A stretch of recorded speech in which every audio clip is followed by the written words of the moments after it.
했는데 그거 갖고서는 도저히 그 농가들이 부속 관리 진행 사항을 제가 적응할 수가 없기 때문에 농가별로 이행 계획서를 다 만들 거예요. 그러니까 농가별로 내가 뭐가 문제가 있는지, 퇴비사가 부족하냐, 장비가 부족하냐. 그럼 장비가 부족하면은 내가 구입을 할 것인지.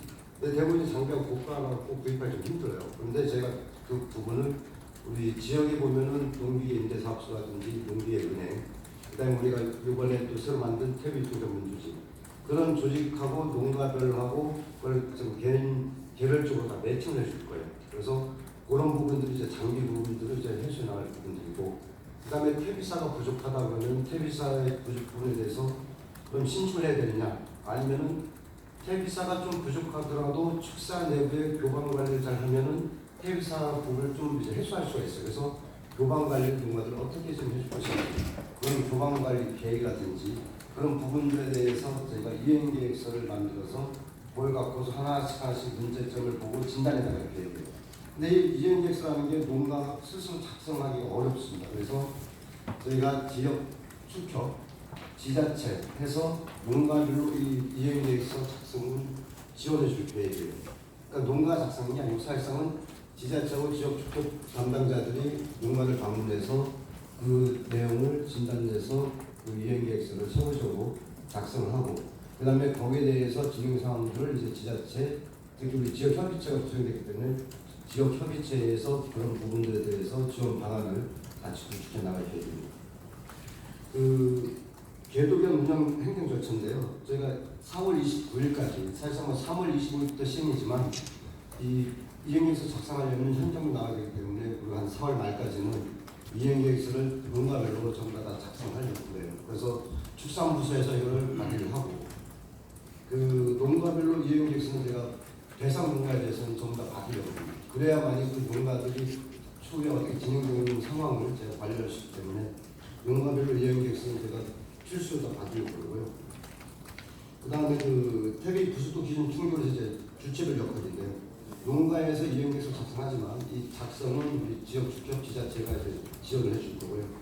그다음에 우리 지자체에서는 지역 협의체가 구성되어 있습니다. 지역 협의체를 통해서 농가별 지원 방안을 마련하고, 그다음에 현장 컨설팅을 통해서 현장에 대한 문제점들을 해소해 나가고, 그다음에 부속도에 대해서 지속적으로 검사를 계속해 나갈 계획이에요. 그래야 농가가 퇴비 부속이 이제 적절히 관리되는지를 확인할 수 있기 때문에, 그래서 부속도 검사는 지속적으로 진행할 거고요.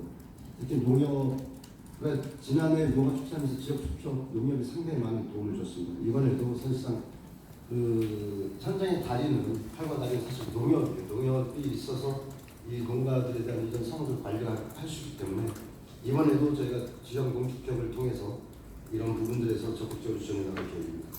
그리고 제가 광역적인 TF가 구성이 되는데요. 현장 애로사항이라든지 오늘처럼 그 계도 기간이라든지 일일 300km 이런 부분들 애로사항에 대해서 관계부처 TF에서 논의를 해서 개선 방안을 좀 만들고 있어요.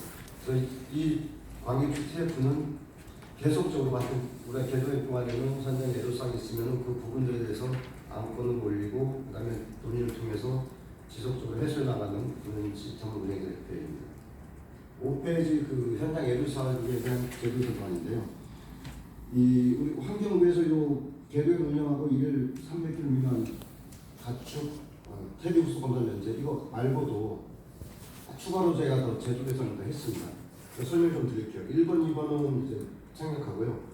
3번 가축사육 제한 있는 퇴비 설치 규정을 하는데, 저희가 그 퇴비사 설치를 제한하는 지자체 조례를 봤더니 한 16개 시군에서 조건부로 설치를 제한을 하고 있어요. 그러니까 설치를 못하게 하는 게 아니고 설치를 하는 데 있어서 제한 조건을 두고 있어요. 그러니까 20% 아니면 50% 이내에만 정식으로 허용할 수 있다. 기본적으로 우리가 가축분유법에는 퇴비사에 대한 제한이 없어요. 그러니까 설치가 가능한데 이 16개 시군은 그 제한을 두는데 20%에서 50% 범위 내에서 중축만 허용을 하고 있어요. 그래서 그런 부분들이 이제 우리 상위법하고 위배가 되니까 그런 부분들은 조례 개정을 해서 좀 해소를 해달라. 지금 한 시군은 완료가 됐고요. 그러니까 한 시군 확인해 봤더니 사실상 12년도에 완료가 됐었어요. 그래서 저희가 확인해 본 결과 16개 시군 중에 1개는 그 전에 완료가 됐었고, 지금 최근 하는 데가 한평군이 그 사육제한 조례에 있는 조항을 없애서 지금 개정 거의 진행되고 통과가 된 걸로 알고 있어요. 한평도.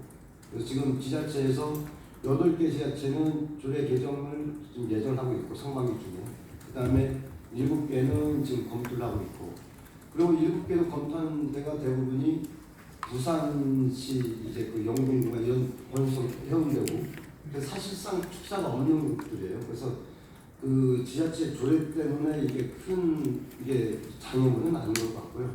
단지 이게 지역 민원 때문에 지자체에서 상당히 화를 내주는데 많은 어려움을 겪고 있어요. 그러니까 지역 민원들이 좀 되게 큰 문제가 되고 있는 걸 보고 있고요. 그 다음에 그 100제곱 미만은 우리가 가사 건축물로 축소 신고 없이 그냥 자유롭게 설치가 가능해요. 그래서 이 부분 내가 퇴비사를 100제곱 미만으로 가사 건축물 신고했을 때 우리가 퇴비사가 중지되면 배출시설 신고를 해야 돼요.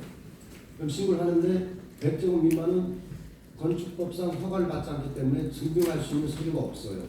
그렇지만 100제곱 미만도 가사건축을 지을 때 설계 도면은 그리거든요. 그래서 그것만 첨부해도 배출시설 신고를 할 수 있게 이렇게 제도 개선했습니다. 그 다음에 이제 국토부수관상인데요. 퇴비사의 건축 면적, 퇴비사를 지을 때 벽면 높이를 제한하는 데가 있었어요.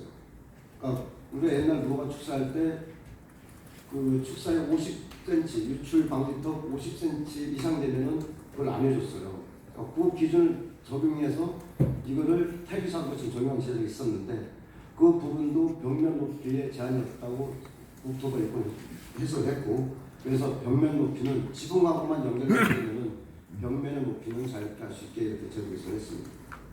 근데 가장 큰 게 뭐냐면 이제 퇴비사를 지려보면 지금 축사가 가사건축이 많다 보니까 그 부지가 100% 다 꽉 차 있어요.